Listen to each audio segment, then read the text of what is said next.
मित्रांनो नमस्कार, स्वागत आहे सगळ्यांचं शिवराज सर यूट्यूब चॅनलमध्ये।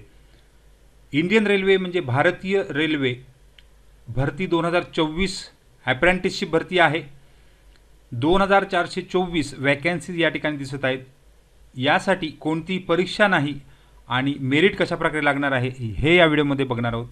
त्याचबरोबर अर्ज भरताना तुमच्याकडून ज्या चुका होतात त्या जर तुम्ही टाळल्या तर 100% या वॅकन्सीजमध्ये तुम्हाला चान्सेस मिळण्याचे म्हणजे या ठिकाणी चान्सेस मिळण्याचे भरपूर स्कोप आहे। त्यामुळे अर्ज भरताना या चुका करू नका। तर जाऊ डायरेक्ट नोटिफिकेशनकडे। तोपर्यंत तुम्ही चॅनलवर नवीन असाल तर सबस्क्राईब करा, ऑल नोटिफिकेशनला क्लिक करा, म्हणजे तुम्हाला सगळ्या नोटिफिकेशन अपडेट मिळत जातील। रोजच्या अपडेटसाठी तुम्ही टेलिग्राम आणि व्हॉट्सअप चॅनलसुद्धा जॉईन करू शकता। सगळ्याच लिंक खाली डिस्क्रिप्शनमध्ये दिलेल्या असतात, PDF-सुद्धा डिस्क्रिप्शनमध्ये दिलेले असतात। तर मित्रांनो, सेंट्रल रेल्वेकडून कालच नोटिफिकेशन पडलेलं आहे।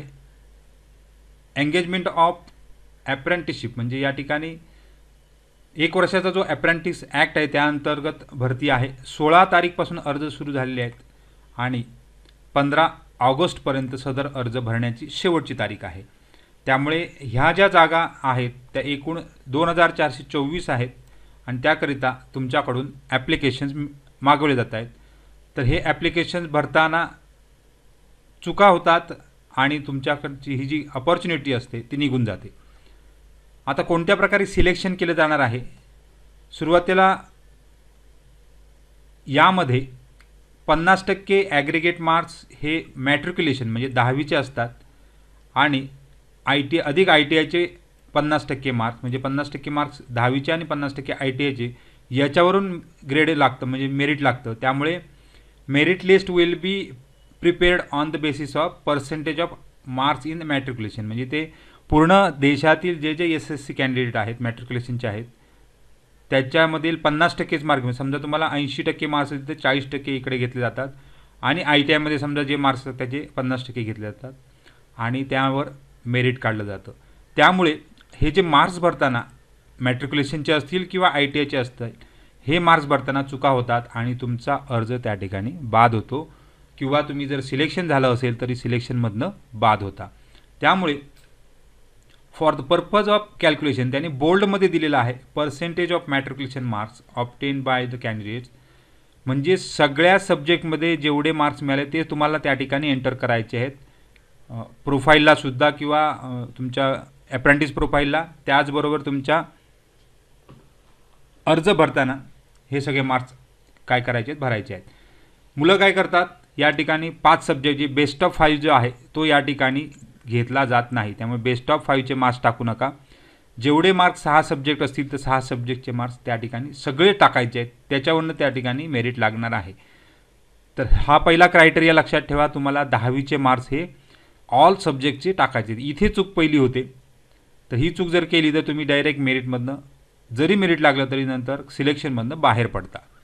दुसरं आहे for the purpose of calculation percentage in ITI marks.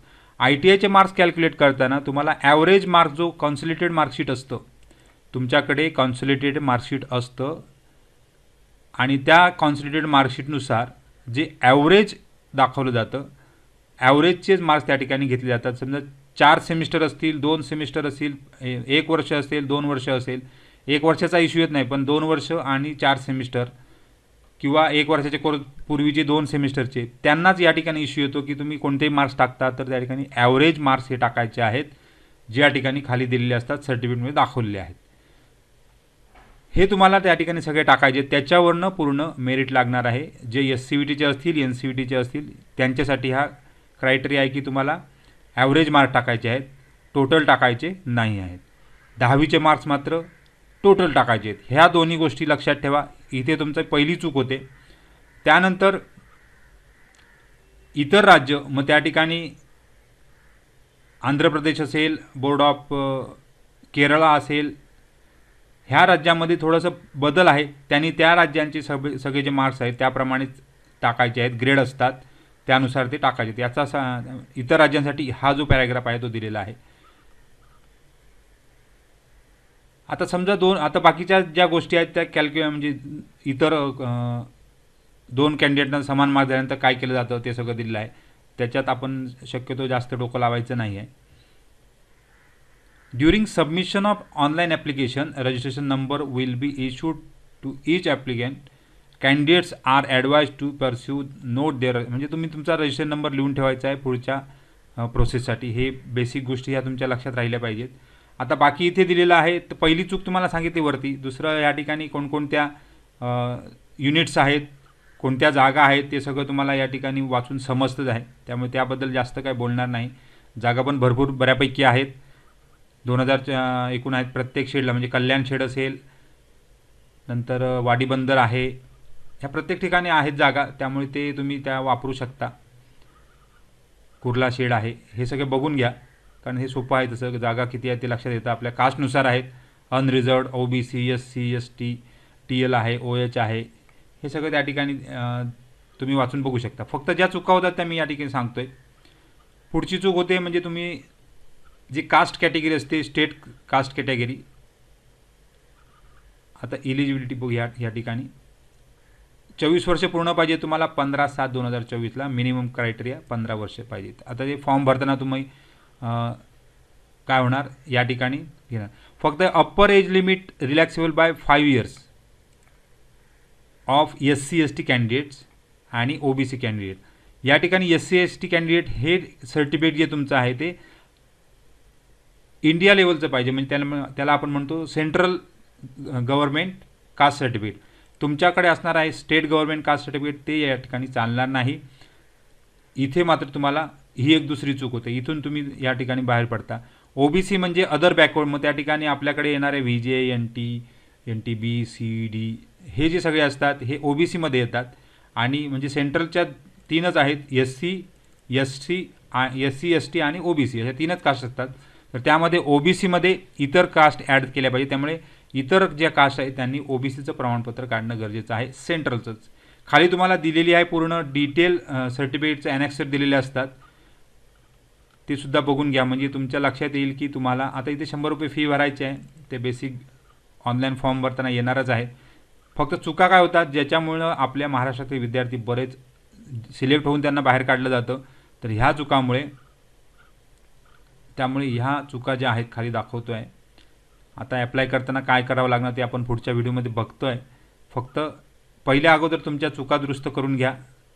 10वीचे marks, ITIचे मार्क्स आणि शेवटी जे ॲनेक्सर दिलेलं आहे त्याच्यामध्ये तुम्हाला सर्टिफिकेट पाहिजे असं म्हटलेलं आहे.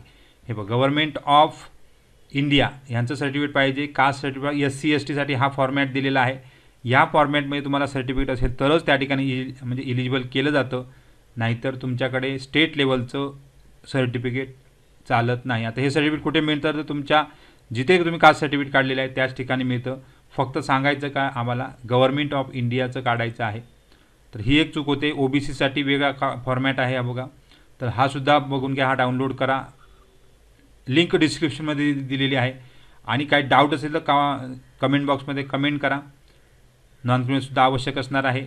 तर हे सगळ्या डॉक्युमेंटेशन तुमच्याकडे असणं गरजेचं आहे. बाकी हे डिसॅबिलिटी विद्यार्थ्यांसाठी आहे. डिसॅबिलिटी विद्यार्थी असतील तर त्यांनी या प्रकारे ॲनेक्सर भरून घ्यायचं आहे. मेडिकल क्रायटेरिया नंतरचा आहे तो सुद्धा तुम्हाला नंतर भरून घ्यायचा आहे. तर ह्या क्रायटेरिया नंतर आहेत. फक्त सुरुवातीच्या चुका 10वीचे मार्क्स, ITIचे मार्क्स आणि तुमच्याकडे असणारं सेंट्रल कास्ट सर्टिफिकेट अत्यंत आवश्यक आहे. सगळ्यांना खूप खूप शुभेच्छा आहेत. काही डाऊट असेल तर कमेंट बॉक्समध्ये कमेंट करा आणि चॅनलवर नवीन असाल तर सबस्क्राईब करायला विसरू नका. थँक्यू व्हेरी मच आणि बेस्ट ऑफ लक.